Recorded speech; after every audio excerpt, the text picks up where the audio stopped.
How you doing, YouTube? Matt with Massive Beer Reviews back with another side-by-side review.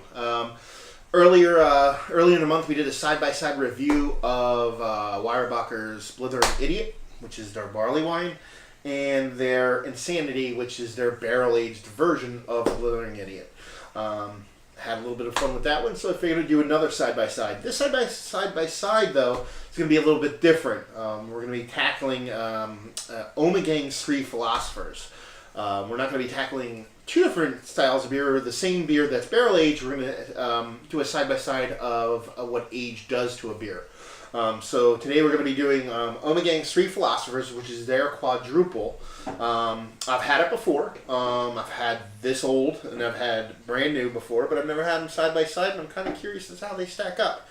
Ommegang's a weird beast for me as far as brewery goes. They're very, very close to where I live. I live in northeastern Pennsylvania.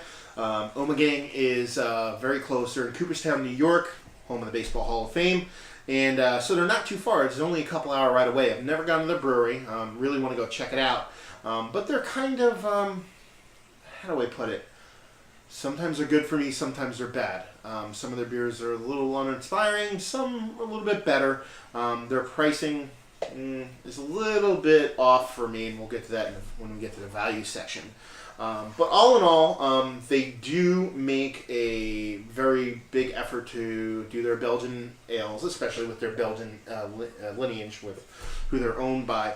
But yeah, so I'm kind of excited to do this side by side. As far as labeling goes, two very distinct label differences. I mean, you can tell just straight off, your dark brown versus your white. As far as the older one, we'll start and work our way up. On the top here, you just have True Belgian Style Quadruple, 2009. And it says here, brewed and bottled by Ommegang, Cooperstown, New York. On the front, just Brewery, Ommegang. Serve at 50 degrees, 12 fluid ounces, 98% ale, 2% with cherries ale added. Three Philosophers Belgian Style Blend. It says, let's see, cleared at the brewery, 9.8% alcohol. Cooperstown, New York. On the side it says, created with blending a rich malty Belgian style ale with authentic Kriek, a classic cherry lambic from Belgium. Our quadruple is cultured yet wild, curious yet wise. And remember, philosophy begins in wonder. It's a Plato quote. And, it just says, visit the brewery for tour tastings. On the side it says, pour slowly so as to not disturb the yeast sediment, but with enough vigor to create a luxurious head and to release a sumptuous bouquet.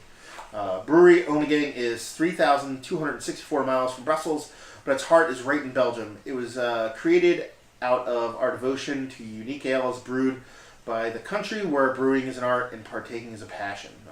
Their father company is Duvel, for those that don't know it. So they have, a Belgian background. As far as me, Duvel is probably on the lower end of the scale when it comes to Belgian breweries, but it's nice to know that they have that connection there, and that might come into play with pricing. Again, we'll get to that in the value section.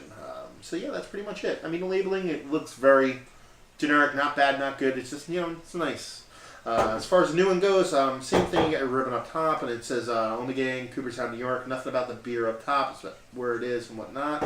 On the front, it says Brewery Ommegang, Cooperstown, New York. Three Philosophers Quadruple Ale, 98% ale, and 2% ale with cherries added. The unique Belgian style blend of Ommegang Quadruple Ale and Leafman's Kriek, so they actually tell you where they get the Kriek from. And this one is actually 0.1% less alcohol, so I'm sure that's just negligible as far as, I don't know if they measure it every year or that now it's just 9.7, who knows. On the side here it says, the Belgian model is strength in union. No phrase better describes Three Philosophers, which unites malty Belgian style ale with imported Kriek. Authentic Belgian cherry ale. Dark, mysterious cherry chestnut color paired with strong cheeses, desserts, or sip as an after-dinner ale. Part of the Duvel family of fine Belgian ales. Pour slowly is not to disturb the yeast sediment, but with enough vigor to create a luxurious head and release the rich bouquet. And on the side here it says Ommegang ales are comparable, yielding unique flavors and aromas inspired by deep insight into the Belgian brewing, yet infused with Ommegang's spirit of creativity. Each ale offers perfect balance and pure drinking pleasure. And a bunch of stuff about how to website and all that fun stuff. So I actually am a fan of the newer style labeling as opposed to the old one. Not the old one's bad, but something about it I just dig. It's classier. It has this like almost like I don't know if you can see it. It's like a James Bondish type of logo in the middle. Almost harkens back to old James Bond style stuff. I don't know. I'm a big James Bond fan, so it kind of reminds me of your old school James Bond, which is nice. And something about it just makes me want to drink it. So big step up from the old labeling. Let's see if it's going to be a big step up taste-wise from the years. So we'll see. This is a 2014, and this is a 2009. So you're looking at 5 years. So let's see what we have going on here. Again, dexterity test. Ready, set, go. Okay. Holding it together. Seems like I got what's going on. Still poured it all the way. Just a tiny bit in the bottom. Whew. Let me sweat through those. I don't want to spill it or something. But first things first. Color. This is darker. Definitely darker. I mean, it's a little bit lighter in the bottom, but because it's a thinner glass, you probably can't tell there. But I mean, just from looking through the top part, I mean, not significantly darker, but it's a decent amount darker. Density looks just about the same. This one has probably just the tiniest bit of, I mean, the older one has the tiniest bit of more carbonation to it, but yeah, I mean, it's definitely darker. Head-wise, they're just about the same. Color-wise, retention, the older one receding much, much faster, which is to be expected. Off-whitish, not even beige, somewhere in between white and beige head. Like I said, this one's practically gone to the point where it's got a slight ring around the top. This one keeps seeming to settle down to about a quarter of a finger and just sitting there. Typical of your Belgian quads, they usually a little bit yeasty and a little bit of more fluffiness to it, so typically they sit up longer. This one, like I said, totally gone. It's probably the age working for it, so let's see what they have nose-wise. Again, we'll go with the old one, work our way up. Holy crap, that smells fantastic. Oh, that smells fantastic. It smells like a West Veltrin. It smells like a West Veltrin or an older Rochefort. It smells like spot on, like delicious. I mean, you're talking about dark fruit, raisin, toffee, raisinette almost that you get from that umami, that more savory taste that you get when beers get older. I mean, we're only talking 4 years, but wow, I'm actually fighting a little bit of allergies right now, so I got a tiny bit of snuffed nose, and that thing just popped right in my nose right when I smelled it. This is going to be a good beer. Wow, that's good. As far as the newer one, like night and day. I mean, that 4 years has changed this beer completely on a nose level. We'll find out taste-wise in a little bit, but I mean, smells like a newer Belgian ale. Fluffy yeastiness, a little bit of malts, and the same kind of nose you get from this, but in a such dialed down, more subtle way. I mean, it's not even close. I mean, it's like the explosion of fruit and goodness, and that you can smell the cherries in there and the darker fruits and banana, caramel, and just all that good stuff that typically accompanies older beer. This one, not so much. But you can still smell what's going on in there. But this one's just, ooh, good God. So, yeah. I'm going to test this puppy out. Excited.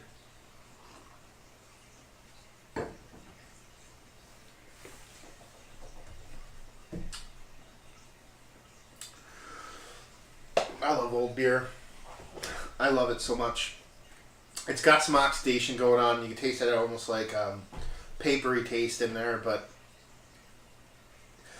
that being in there, I can't say it's better than this because I haven't tried it yet, but that's a good beer. I mean, the age has done this wonders. It's a very, very good beer, especially with this age on it. Loving everything about it. The nose is fantastic.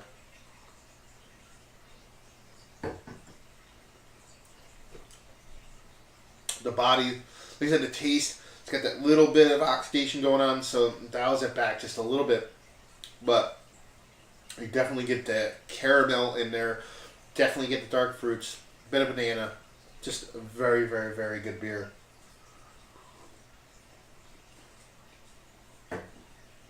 Mouthfeel wise, a little bit thinner than what I'm going to expect from here. Seems like it's kind of waned off, or maybe the oxidation did that to it, but it's not nearly as fluffy as what I remember it to be. But still very pleasing in the mouth. Let's see what the new one has.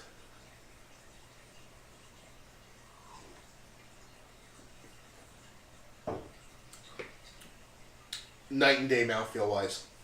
So much more fluffiness and creaminess to it. Somehow you can marry the two together, it would probably be the perfect Belgian quad. As far as taste goes,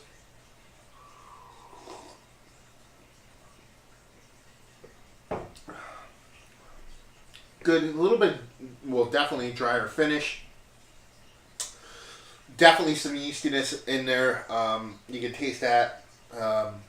Not as jacked up flavor-wise as the older one, but still nice. Not as over the top with the darker fruits, bananas, but you can definitely get a hint of it in there. No caramel or toffee whatsoever, whereas this one is kind of exploding in your mouth.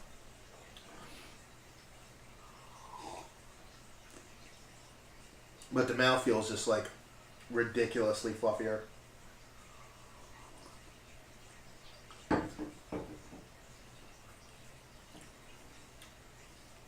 This is sweeter, slightly sweeter. Like I said, this is just a bit tinier, more on the savory side. Going back and forth, you can definitely taste the difference of shooting back and forth between the two. I mean, I got this bottle. I went and did a tasting over at Joe and Amanda's from NEPA Beer Reviews. They threw this bottle at me last time I was over there doing a review as a favor I did for them, and that's why I was like, perfect, I'll do a side-by-side on it.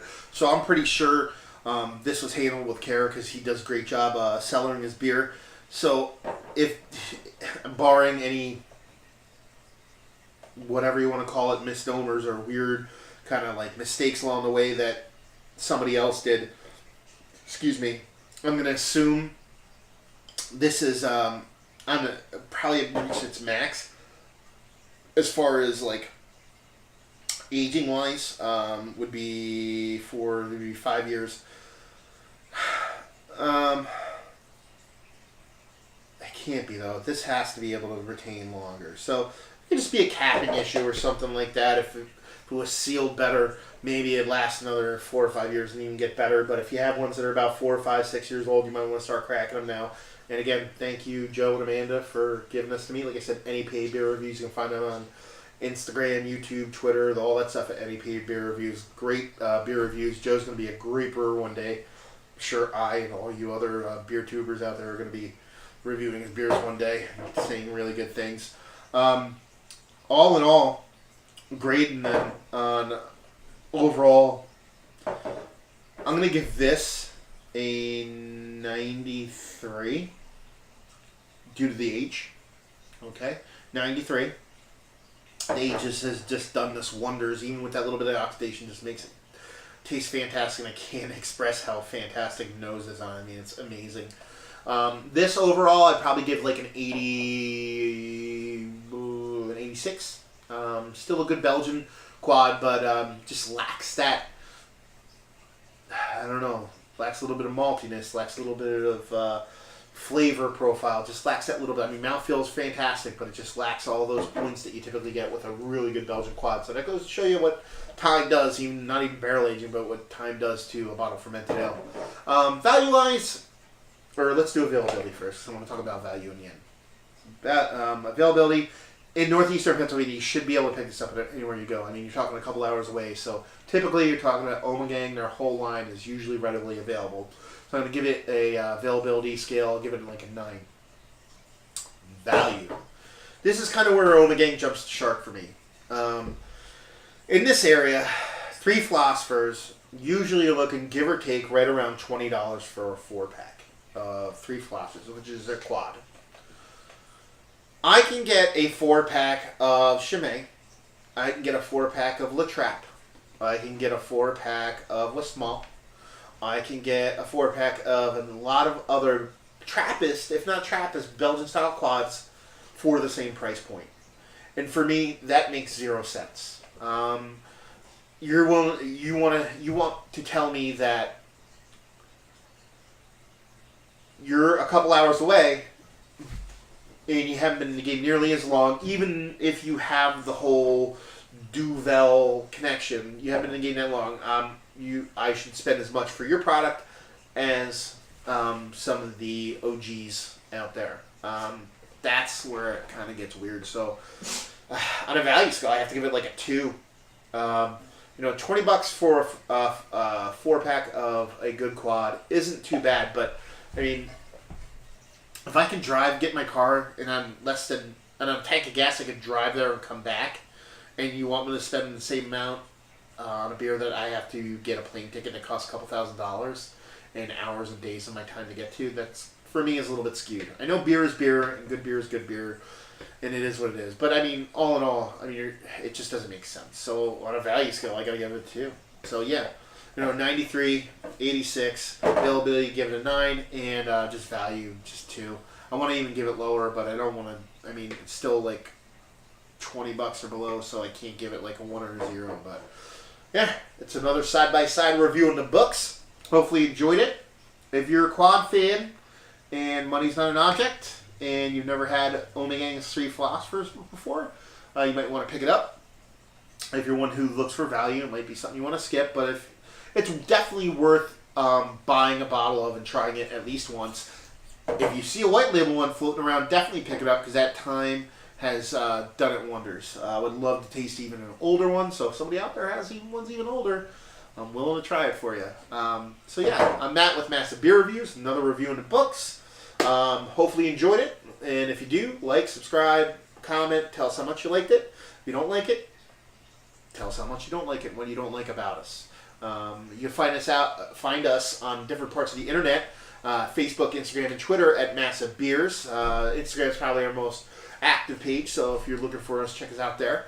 And hopefully you enjoyed the review. Hopefully you'll watch the other ones. And hopefully you're drinking a good beer right now. And hopefully you see you next time. Cheers.